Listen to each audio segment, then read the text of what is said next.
Hello friends, स्वागत है आपका अपने यूट्यूब चैनल स्टडी 99 तक पर। यदि आप चैनल को फर्स्ट टाइम विजिट कर रहे हैं तो चैनल को सब्सक्राइब करें, साथ ही बेल आइकन दबाएं। चलिए स्टूडेंट, आज लेके आए आप लोगों के लिए हम बीए। ये हमारा थर्ड सेमेस्टर है और थर्ड सेमेस्टर का हमारा यूनिट फर्स्ट है ये। और यूनिट फर्स्ट का चैप्टर फर्स्ट है और लेक्चर भी फर्स्ट है। और लेक्चर फर्स्ट कौन सा आपका है? वो है शिक्षा और दर्शन शास्त्र। ये आपका चैप्टर फर्स्ट है। और हम देखते हैं शिक्षा का अर्थ। अगर हम शिक्षा के अर्थ की बात करते हैं तो शिक्षा का अर्थ जो क्या होता है कि शिक्षा के द्वारा ही मानव का विकास संभव है। यानी कोई भी मानव है, उसका विकास जो संभव होता है वो शिक्षा के माध्यम से ही संभव होता है। यदि व्यक्ति पढ़ा लिखा होगा तो उसका विकास अधिक होगा, यदि व्यक्ति कम पढ़ा लिखा होगा तो उसके विकास की संभावना कम रहती है। इसके द्वारा ही, यानी किसके, शिक्षा के द्वारा ही मनुष्य की जन्मजात शक्तियों का विकास, उसके ज्ञान एवं कला शैली में वृद्धि तथा व्यवहार में परिवर्तन किया जा सकता है। सही है। तथा मनुष्य को सभ्य बनाने का प्रयत्न भी किया जाता है। मानव की यह प्रक्रिया जन्म से लेकर मृत्यु उपरांत तक चलती रहती है। यानी कहने का तात्पर्य यह है कि शिक्षा के द्वारा ही मानव का विकास संभव होता है और इसके द्वारा ही, किसके, शिक्षा के द्वारा ही मनुष्य की जन्मजात जो शक्तियाँ होती हैं उनका विकास, उनके अंदर ज्ञान एवं कला कौशल में वृद्धि तथा व्यवहार में परिवर्तन किया जा सकता है। सिर्फ किसके द्वारा? शिक्षा के द्वारा। तथा मनुष्य को सभ्य बनाने का एक सबसे अच्छा प्रयत्न यही है कि यदि मनुष्य को सभ्य बनाना है तो उसे आप शिक्षित कर दो, उसे आप शिक्षा ग्रहण करा दीजिए। बच्चा या मानव कैसा? सभ्य होगा। और हम कह सकते हैं शिक्षा एक ऐसी प्रक्रिया है जो व्यक्ति के जन्म से लेकर मृत्यु उपरांत तक चलती रहती है। चलिए आगे देखते हैं। आगे हम कह सकते हैं कि शिक्षा व्यवहार में परिवर्तन लाने की प्रक्रिया है। अभी हमने क्या कहा था? शिक्षा जो व्यवहार में परिवर्तन लाने की प्रक्रिया है जिससे मानव सभ्य एवं सामाजिक प्राणी के रूप में विकास होता है। यदि हम मानव को सभ्य एवं उसका सामाजिक प्राणी के रूप में उसका विकास करना चाहते हैं तो मनुष्य को हमें शिक्षा दिलाना बहुत ही ज़्यादा आवश्यक है। इसलिए हम कह सकते हैं कि शिक्षा के द्वारा ही मानव के व्यवहार में परिवर्तन आता है। चलिए, हमारे एक मनोवैज्ञानिक हुए हैं जॉन लॉक। इनके अनुसार हम शिक्षा का अर्थ देखते हैं क्या होता है। जॉन लॉक के अकॉर्डिंग ये कहते हैं कि जिस प्रकार पौधे का विकास कृषि के द्वारा होता है उसी प्रकार मनुष्य का विकास शिक्षा के द्वारा होता है। यानी जॉन लॉक के कहने का मतलब ये है कि जिस प्रकार एक जो पौधा होता है उसको हम कृषि के द्वारा ही उसका विकास कर सकते हैं, ठीक है, उसी प्रकार यदि हम मनुष्य का विकास करना चाहते हैं तो उसके लिए शिक्षा बहुत ही ज़्यादा आवश्यक है। चलिए आगे देखते हैं कि हमारे अन्य मनोवैज्ञानिक हुए हैं जिनका नाम है जॉन डीवी। के अनुसार जॉन डीवी देखो शिक्षा बारे में क्या कहते हैं। जॉन डीवी कहते हैं कि जिस प्रकार शारीरिक विकास के लिए भोजन का महत्व है, ठीक उसी प्रकार सामाजिक विकास के लिए शिक्षा का महत्व है। जिस प्रकार यदि हम अपने शारीरिक विकास करना चाहते हैं तो उसके लिए भोजन की बहुत ज़्यादा आवश्यकता होगी, ठीक उसी प्रकार यदि हम सामाजिक विकास करना चाहते हैं किसी मानव के अंदर तो उसके लिए शिक्षा बहुत ज़्यादा आवश्यक है। चलिए आगे देखते हैं। आगे हमारा है शिक्षा का शाब्दिक अर्थ। अभी तो हमने शिक्षा का सिर्फ अर्थ देखा था, अब शिक्षा के शाब्दिक अर्थ की हम बात करते हैं।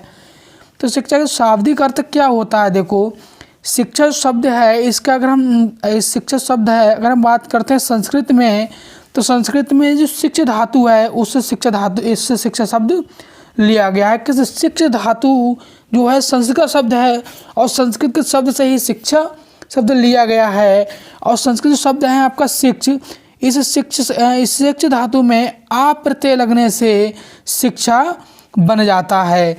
यानी कि हम कह सकते हैं कि शिक्षा का जो संस्कृत रूप है वो शिक्ष धातु है, और शिक्ष धातु में आ प्रत्यय लगने से शिक्षा का निर्माण होता है, यानी शिक्षा शब्द का निर्माण होता है। और हम कह सकते हैं जो शिक्षा शब्द जो है इसका जो अर्थ होता है वो सीखना या सिखाना होता है, सीखना या सिखाना होता है। चलिए आगे देखते हैं हम पाश्चात्य दृष्टिकोण के अनुसार शिक्षा का अर्थ। पाश्चात्य दृष्टिकोण के अनुसार शिक्षा का अर्थ, तो हम कह सकते हैं देखो शिक्षा जो है, यदि शिक्षा का हम अंग्रेजी रूप देखते हैं, शिक्षा को अंग्रेजी में हम क्या कहेंगे, एजुकेशन कहेंगे। और एजुकेशन शब्द जो है ये लैटिन भाषा का शब्द है। किसका है बेटा, लैटिन भाषा का शब्द है। तो हम कह सकते हैं कि एजुकेशन शब्द की उत्पत्ति निम्न शब्दों से मानी जाती है, क्योंकि जो एजुकेशन शब्द है वो किसी एक शब्द से नहीं बना है, सही है। इसके शब्द की जो उत्पत्ति है वो हम निम्न शब्दों से मान सकते हैं। जैसे हम बात करते हैं तो मुख्यतः इसके लिए 3 शब्द हैं। कौन कौन से, एक तो आपका एजुकेटम है, दूसरा आपका एजुसियर है, और तीसरा आपका एजुकेयर है। अगर हम बात करते हैं एजुकेटम, तो एजुकेटम शब्द जो हमारा बना है वो ई प्लस डुको या ई प्लस केटम, सही, केटम शब्द से मिलकर बना है। तो इसमें जो डुको है इसका भी अर्थ देखो क्या होता है, आगे बढ़ना होता है, और जो केटम शब्द होगा इसका भी अर्थ आगे बढ़ना होगा। तो हम कह सकते हैं एजुकेटम शब्द की जो उत्पत्ति हुई है वो 2 शब्दों से मिलकर हुई है। कौन कौन सी, ई प्लस ड्यूको से। अगर हम बात करते हैं ई का जो अर्थ होता है वो आपको होता है अंदर से, जबकि ड्यूको या केटम का जो अर्थ होता है वो होता है आगे बढ़ना। तो हम कह सकते हैं एजुकेटम का जो अर्थ होता है वो होता है अंदर से बाहर की ओर अग्रसर करना, अंदर से बाहर की शक्तियों को आगे लाना या आगे बढ़ाना, ये इसका अर्थ होता है। आगे हम बात करते हैं, देखो आगे हम बात करते हैं एडुसियर सही। तो इसका जो अर्थ होता है वो क्या होता है, देखो विकासित करना होता है। इसी प्रकार हम बात करते हैं, हमारा तीसरा शब्द आपका क्या है, एडुकेयर। तो एडुकेयर जो है इसका जो अर्थ होता है वो क्या होता है, आगे बढ़ना या आगे बढ़ना। यह जो इसका अर्थ होता है वो होता है बाहर निकलना, सही, आगे बढ़ना या बाहर निकलना इसका अर्थ होता है। चलिए देखो आगे हम देखते हैं, आगे हमारा है शिक्षा की दार्शनिक अवधारणा, जो कि प्रकृतिवाद शिक्षा की दार्शनिक अवधारणा है। नंबर 1। नंबर 2 जो आपकी आदर्शवाद है। नंबर 3 आपकी यथार्थवाद, और नंबर 4 आपकी प्रयोजनवाद है।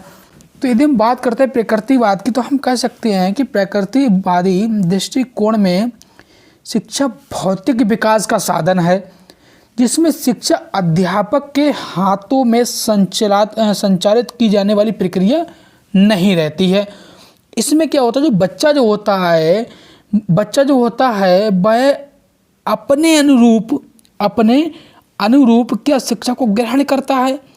हम कह सकते हैं कि इस दर्शन के अनुसार बालक की प्रकृति के संदिग्ध में रहकर स्वतंत्र रूप से शिक्षा दी जानी चाहिए, सही है, जिसमें बालक स्वयं अपने अनुभवों द्वारा करके सीखने के आधार पर शिक्षा ग्रहण करता है। यानी कि प्रकृतिवाद में जो बच्चा जो होता है स्वयं किसी भी कार्य को करके सीखता है, करके सीख कर ही उस कार्य को शिक्षा ग्रहण करता है।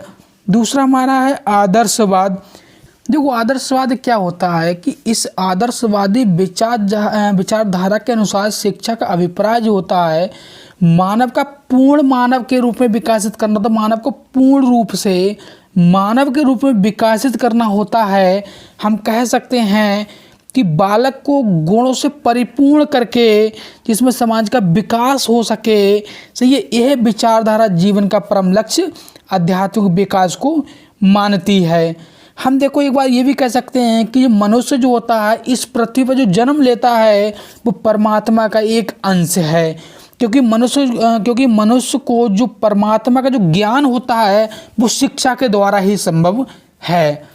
चलिए तीसरा हम देखते हैं हमारा है यथार्थवाद। देखो यथार्थवादियों ने शिक्षा पर जो बल दिया है वो आपका वस्तुओं के प्रयोग पर बल दिया है, क्योंकि कहने का जो तात्पर्य देखो इस प्रकार है कि कोई भी मनुष्य या बालक जो है सही, उसकी शिक्षा इस प्रकार की होनी चाहिए कि वह अपने जीवन की जो दैनिक आवश्यकता हैं, जो दैनिक सामाजिक आवश्यकताओं को पूरा कर सके, सही है, समझ रहे हैं आप। दैनिक आवश्यकताओं को पूरा कर सकते हैं। शिक्षा एक ऐसी प्रक्रिया है जिसके माध्यम से बालक के मस्तिष्क में ज्ञान को बलपूर्वक नहीं बिठाया जा सकता, किसके यथार्थवाद के अनुसार। सही है, ऐसे अवसर प्रदान किए जाने चाहिए जिससे बालक उस कार्य को कर सीख सके और उस सीख एक निर्णयात्मक शक्तियों का प्रयोग के द्वारा कुछ खोज कर सके और उस खोज के द्वारा क्या अपने उसकी जो सामाजिक और दैनिक आवश्यकता है उनको पूरा कर सके। चलिए चौथा हम देखते हैं प्रयोजनवाद। तो कि इसके अनुसार शिक्षा जो होती है अनवरत चलने वाली प्रक्रिया है, क्योंकि देखो मानव अनुभव के द्वारा कुछ ना कुछ सीखता रहता है, हमेशा कुछ ना कुछ सीखता रहता है। क्योंकि आपको पता है कि क्योंकि आपको पता है कि जो इस समय की जो स्थिति है, आने वाले 10 साल का स्थिति और ज़्यादा क्या होगी, कठिन होगी। लेकिन मनुष्य जो है हर परिस्थिति के अकॉर्डिंग ही अपने आप को क्या चेंज कर लेता है। यानी जितनी कठिनाइयाँ आएंगी मनुष्य उतना ही उसको अपने आप को चेंज कर लेगा, उन कठिनाइयों को पार करेगा। सही है, तो हम कह सकते हैं प्रयोजनवाद का मतलब ही यही है कि मनुष्य उनके अनुकूल अपनी क्रियाओं को ही बदल लेता है कि नए परिवेश में अपनी समस्याओं का हल वह ढूंढ लेता है। ये हमारा प्रयोजनवाद होगा। चलिए फ्रेंड्स, यदि वीडियो को पसंद आई वीडियो को लाइक करें, कमेंट करें, प्लीज़ चैनल सब्सक्राइब करें। जय हिंद दोस्तों, वंदे मातरम।